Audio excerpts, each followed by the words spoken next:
Hello there. Stand still. I'm going to put you on a selfie stick. You don't know a booktuber that's even half as professional as I am. There. How's your new year going? Have you already been disappointed by 2025? I have, and here's why. First DNF of the year. Look upon her in shame. Do not let her alluring cover art deceive you. She is, as the kids say, a bop. Superficial. Glorious in coloring. I mean, look at that blue, purple, red, pink grading. It looks pretty, but it was boring. I DNF'd at 35%. But like I've also said in another video, I always read a 5-star book at the beginning of the year, and then everything else in like the next 10 months is trash. That's just my burden to bear in life. Enough happiness at the beginning of the year to, coast on fumes for the other 11 months. But Casey, why has this book disappointed you? Vampires. That's why. They are starting to bore me. The first DNF of this year is A Tempest of Tea.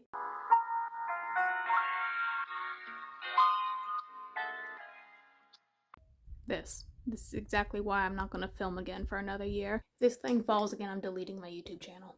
A Tempest of Tea is set in a England-esque world where vampires and humans exist alongside each other, but if you're a vampire, you ain't telling anybody, or like you're going to jail, you're gonna get executed. No one wants your kind here unless you have money, which a lot of these vampires do, because like if you live forever, wealth hoarding, you're eventually just gonna be a millionaire. It'll happen eventually. All these vampires in all these books are stinking rich. Our main character, Arthie Casimir, she sees a little hole in the market. Girl is like, hey, I noticed there's a bunch of wild vampires who, they need some blood, so they might as well come into my tea shop and I'll make some special potions of tea and blood and make sweet coin off of it. Girl is enterprising. Arthie, to the best of my knowledge, because I only read 35% of this book, is an orphan. Her parents were brutally, viciously murdered. Why did I say that so happily? In an attempt to escape their country, or they were like trying to escape a certain people who were attacking them. It could have been both at the same time, but what matters is, like Batman, this is where it all begins. Parents dead. Arthie wakes up in a whole new country in a rowboat soaked in blood. A street urchin now, forced to claw her way to the top of the world, a world that doesn't even appreciate her being there. But she will not have all these naysayers snarking at her. With the help of her best friend Jen, they start up their little illegal tea house together. But the first conflict arrives in the book in the form of a landlord. Yep. The government, whoever's in charge of arresting people, they know that Arthie and Jen are cooking up blood for the vampires who patronize their tea shop. They can't prove it, so they're like, hey, we're just gonna blackmail your landlord into not renewing your lease, so you won't have a tea shop anymore. Oh dear. So Arthie and Jen, in a vague attempt to save their little tea shop, they must collect. Wait, my brain is having issues at this moment. Again, I didn't read this book. I'm about to explain why I obviously DNF this thing to begin with, but my brain, and I failed you as a reviewer, I apologize, but my brain cannot connect why her tea shop closing requires her to form a criminal gang of her, Jen, and 3 other people to infiltrate a vampire council to steal something in order to save their tea shop. Maybe that was the issue the whole time. I didn't understand why we were even doing this in the first place. Review over. I didn't understand the plot. It's all on me. A Tempest of Tea is very Six of Crows. Trying to be, at least. In order to save her tea shop, there is a big person in this book. They are called the Ram. The Ram is like the emperor of their nation. Someone who worked the Ram, I believe, I hope. Wait, I have the book right here. I remember. Maybe I just discovered something crazy, but it absolutely does not change my opinion of this book. Hold on. Because of the potential closure of her tea shop, Arthie is approached by a tall, mysterious figure named Laith, who knows of Arthie's tea problems. He says, if you help me with a heist to take down the big Emperor Ram, the specific thing we are after, a ledger, can help save your tea shop. So it's a little tit for tat. You help me, I help you. Arthie agrees. And then for the next 35% of the book, which coincidentally is when I opted out of this book, we spend that whole chunk just gathering up the 2 other members of our potential heist. Arthie, the main girl character, Jen, who Arthie saved from a fire when they were both kids, Laith, the guy who wants to take down the Ram, a flirtatious vampire named Matteo, he's a vampire in disguise, and then rounding out our quintet. We have Flick, who is a master forger, but she's also like under the thumb of her like mother, and she does not want her mother to know she's taken up with these criminals. It took 35% of this 300-page book just to assemble the Avengers. I guess the plot twist on page 11.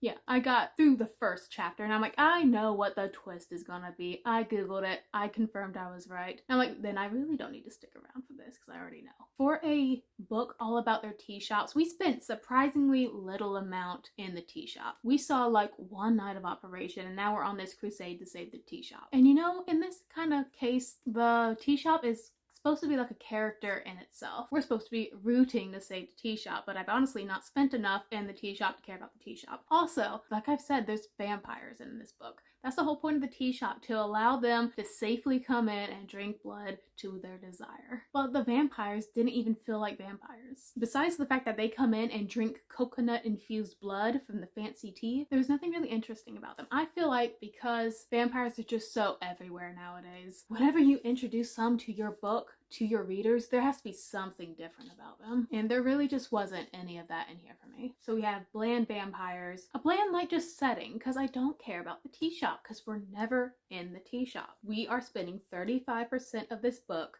just getting our main characters together. Most of them don't have personalities that I like. The only people that I liked in this book were Mateo, because he was the fun, flirty Jesper one from Six of Crows. This book is trying to be Six of Crows. You know how Six of Crows introduced all their characters? They had to, you know, bust Matthias out of jail, I think, which is interesting. But no, we just have to wait in this book for everybody to gather at their leisure. And there is something, you probably noticed it earlier, that I just discovered flipping through these chapters. So we have Arthi, main girl character, doesn't have a lot of personality. Jen, saved by Arthi from a fire. They are now best friends, basically brother and sisters. Mateo, flirtatious, fun vampire who's a painter. Nervous forger. Then we have Laith.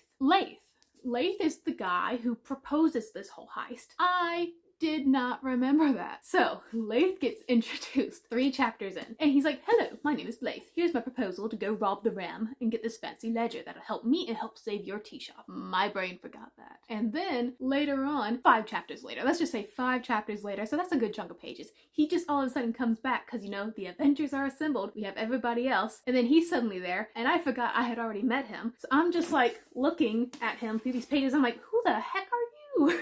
This is not the book's fault. This is my fault. So this is not a criticism towards the book at all. But it's also so funny to me because I'm just looking at this man and I'm like, who the heck are you? Where did you come from? Everybody's talking like we already know you. We did. I'm just stupid. So I apologize for that part of the DNF. That's all on me. But everything else I feel is very valid. Inability to connect with the characters. See, if I could forget about that guy so easily in like chapter 3, for him to reappear 5 chapters later, me not recognize him. Is he memorable? Is anybody memorable here? So yeah, I wasn't connecting to any of the characters. I guessed one of the plot twists super early on and I was proven correct. And again, my notes. Jen and Flick were good POVs, but Laith just kind of came out of nowhere with no POVs, so I can't really know him. And Arthi's POVs are designed to make her unknowable. I agree with 3 out of 4 of those now, because I am so sorry, Laith. I just forgot about your existence. The tea shop is the centerpiece of the whole book and kind of the main draw, but we leave it behind to go recruit everybody. We saw one night of operation. I don't care if you lose your illegal restaurant. I cared more about the characters and the only interesting piece of world building in this book, the tea shop, because it ain't gonna be the vampires who are they're just vampires. It's not that interesting anymore. And if the tea shop is the only thing I care about, but I'm not there enough to care about it, then why am I reading this book? Because the characters aren't keeping me here. And I think we're done. That is why I DNF'd the book. Just not enough interest to stick around. There is one interesting thing about this book, in case you're interested in reading it. Like, it's just not for me. It's you know, you just heard about how I forgot one character existed. It's just not for me. You might like it. You do your own research, read your own little Goodreads summary of it, and if it so captures your fancy. There is one cool thing about it. Like I said, it's very England looking. They have their own little sword in the stone mythology, except it's a pistol in the stone. Our girl Arthi, she's the one who pulled the pistol out of the stone. So girl is like walking around with this pistol, this legendary pistol, and it's pretty cool. Didn't get to see her use it any. Like I said, it is a very pretty cover though. Look at her. Marking this book, Tempest of Tea, filmed, so I can forget about it forever. Done. The second book that I DNF this year is called Ordinary Monsters. This is a chunky book. This book's 661 pages. That is 26 hours in the audiobook. With a lot of books nowadays, I listen and read at the same time. Imagine me grabbing you by the shirt and pulling you close. Don't listen to the audiobook. The audiobook I was given, the narrator was awful. He gave so many of the characters who they were either young boys or women. He gave so many of them raspy old man voices, and it was literally driving me crazy. And it actually kind of hurt my view of one of the characters. I'll explain in a second. My policy for DNFing now is I usually read like a third of a book. The first 30 to 35% before I decide if I'm DNFing or not. You have that much time, a third of the book, to capture my attention. I think that's generous. Now, the thing is, I'm claiming I DNF'd this book, but I did finish it. Let me explain. At 30%, I just wasn't feeling it. I did not want to read anymore. But because I had bought the book, I'm going to finish the book because I spent money on it. That's my other rule. If I buy it, I read it, even if I hate it, because we're getting our money's worth. So even though I did technically finish this book, at 30%, I was mentally gone. Ordinary Monsters is about an institute of gifted children. I am so tired of schools for magic people. The theory, the premise, that is so interesting, but it is never done to completion. If it's not Harry Potter, then all the other books about magical schools, including this, Ordinary Monsters, and An Academy for Liars, are just so boring. You just drop the characters in a schoolroom and you don't even learn. They just take a few classes and then they go about their lives. Like, it's not interesting. Ordinary Monsters, the Institute, I think it's called Carndale, but do not quote me on that. They bring in these gifted kids. These kids, they can there's 5 types of powers they can have. You can have kids that control dust, kids who can heal themselves, others who can manipulate flesh. One of the kids has a giant meat monster. Just imagine a meat blob that follows him around, and he's so nice. He was actually my second favorite character. We'll get into that in a second. So the Institute, it sends out people. These people, specifically a girl named Alice Quick, a detective named Alice Quick. They send them out and they find these kids, these gifted individuals, and they bring them back to Carndale to help them learn about their powers and stuff like that. Our detective lady, Alice, she finds Charlie, who is able to heal himself. He's currently locked in a jail cell because he murdered his employer or something, but it was just an accident. And they tried to kill him, but he kept healing himself from the wound, so he can't die. So now he's just locked in a jail cell. And Alice also found a little boy named Marlowe, and he has the power to either heal you or wound you with just a touch. And he can also glow blue for some reason. I don't know what the deal with that is. When Alice finds these 2 gifted boys, she suddenly learns that they are being hunted by what I can assume is the Voldemort equivalent in this book, Jacob Marber. Jacob Marber is one of those fellas who can control dust and he just choke the life out of you. He's also made a deal with the devil in this book, the Drugger. He's her little lackey, and she really wants Marlowe for some reason. So that means Jacob wants Marlowe, and he goes hunting for the children and Alice. Jacob, Mr. Voldemort, he also is able to raise the dead. They are called, I don't know. We're calling them zombies for right now. He can raise zombies. Evil, Nosferatu looking, mean, fast as heck zombies that actually freak me out. I will say this, even though I did DNF this book, the monsters and the fight scenes in this book were really good. So we have an evil wizard and a zombie chasing after these 3 people, and the story could be so good, but the main issue is the characters for me. This book was in severe needs for italics. You know, the thing that lets you know the character is thinking. We had point of views in this book for everyone. Everyone had a chance to talk, whether it was needed or not. Too many characters, too many point of views when we needed to actually lock in on the ones that were important. This book starts off from the point of view of Eliza. I think her name's Eliza. She is the young girl, but old enough to be Marlowe's adopted mom, because she finds Marlowe as a baby in a railroad car or something. She adopts him, gets mixed in with this shady preacher, and my actual favorite character, Brent. In that whole first chapter, I was enjoying her, and then we never saw her again. She was just a first chapter character. Girl was oh my gosh, I'm being hunted by my ex-lover, I think it was. She was there was hitmen coming after her. That's how we discover Marlowe has powers, because one of these private eyes were hey, you're coming to jail because you killed blah blah blah, which she did because he was trying to assault her. So is there an issue? I don't think so. But yeah, detective guy was you're going to jail for your bad deeds, and Marlowe was bet and melted the guy out of his own skin. That's how we find out he's magic. I love that scene. But then baby the girl is like, oh, I cannot give Marlowe the life he deserves, and I'm going to hurt all the people around me because this man who is after me is never going to rest until I am dead. So here, Brent, here is my child. Goodbye. Yeah, so the best character is gone and we never see her again. The second best character, Brent, the narrator did her so dirty. She's like this big woman. She is muscular, she's brawny, she's got silver hair. Like, you don't want to take her in a fight. The narrator gives her this disgusting voice. Hello, my name is Brent. That's how I hear her. I'm listening to the audiobook. So when Eliza and Marlowe meet Brent for the first time, and she's got this kind of voice, doesn't that just kind of like put in your brain the idea that she's like a con artist, a witch, someone not to be trusted? Would you trust someone if they talked like this immediately to you? It's giving the witch in the Hansel and Gretel house. So because I had that nasty voice in my ears, and that's how we were introduced to Brent, who turns out to be a major character later on and is actually part of our crew, like we're with her a ton. It took me a while to get into my head that she's actually important because she had just that ugly voice, just that ugly voice, and she was such a good character.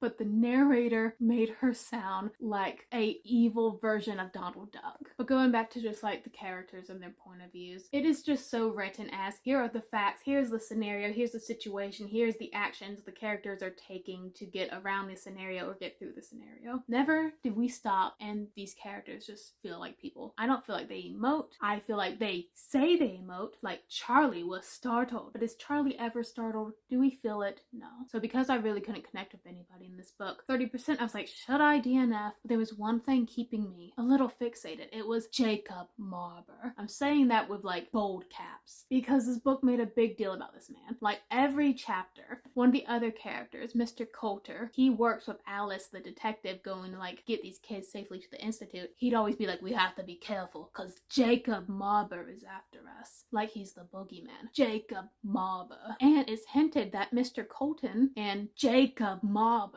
have a history. Sounds like, you know, they were like once friends turned nemesis. Like Vicious. One of my favorite books. So of course I'm like, I'll stick around for that. But I really couldn't. So around that 30% mark, I Google something. I Google ordinary monster spoilers. Because mentally I don't care. I don't care at this point. It's 30% in. I'm not connected with the characters, but I just want to know one thing. So let me Google and see if it's worth sticking around. So I do the Google, I cheat, I spoil myself, and I find out one little thing. I'm not going to tell you what the thing is, but it involves Coulter, and I'm like, okay, I'll stick around and give it a try. I mean, I really don't care, but maybe this will pull it off. The spoiler, I'm not telling you what it is, but I'm telling you like vaguely what it's about. I swear it's not a spoiler though. It was about the relationship between Coulter and Jacob Marber. Like I said, were they nemesis turned friends? Because that's literally what the book was building up towards. That's what I was feeling. But then later on in the book, I am told it is looking me in the eye and it's telling me, oh yeah, these two don't actually know each other. Like they barely like know each other by name, even though they work together. And I'm like, you've been pulling me along this whole time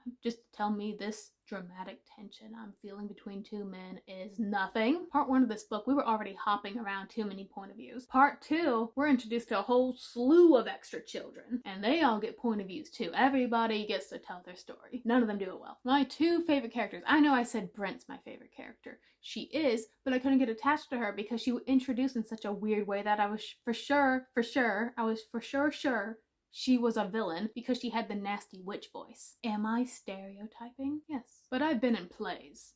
I've watched musicals. And I know if somebody has an evil witch voice, they're an evil witch. So I thought she wasn't nice until she's literally punching zombies in the face later on the book. We love Brent, but that's it. I couldn't get attached to Brent because I thought she was evil. And then Eliza was my favorite, but she was gone in the first chapter, which is a weird decision. Why not have Brent just be the girl who finds Marlowe in the truck, in the railroad cart, whatever? Why spend an entire chapter, the first chapter, fixating on a girl we will never see again? I know there's a sequel. I don't know if she pops up in the sequel. I'm not going to find out. But for this review, Ordinary Monsters is self-contained. So anyways, the characters I actually care about are out. I can't connect with any of the other characters because there's just so many point of views, and like none of it will sit still long enough. I mean, we have a 661 pages. Why can't we just take time to breathe and actually get to know each other? Why are we always like this? If you want me to care that the children are in mortal peril, let me get to know the children. I am not the woman who will automatically be on the child's side. No, I've read too many books about evil children.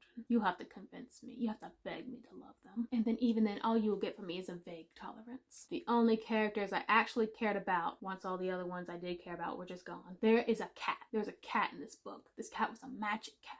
And the magic cat and the flesh monster I was telling you about earlier, two animal-like individuals who basically have no personalities. Those are my favorite because I could just mold them into whatever I wanted in my brain. They also try so hard to make you love Marlowe. When a book actively tries to make me love someone, I just naturally rebel against it. Marlowe, he's like 8. Innocent, young, sees the best in people. Blech. It was like, wow, this boy who has the power to heal or hurt, he's different, he's special, he's gonna be the savior of our magical world. And everyone who just meets him just like kind of maternally falls in love with him, and I'm like, is this his power? Like, is that his power? Besides him healing or hurting people, is his power just like he makes people love him? Because that's the vibe I was getting this whole time, and it was not anything as remotely cool as that. Actually, there's multiple villains in this book. I already talked about Jacob Marber and the drugger.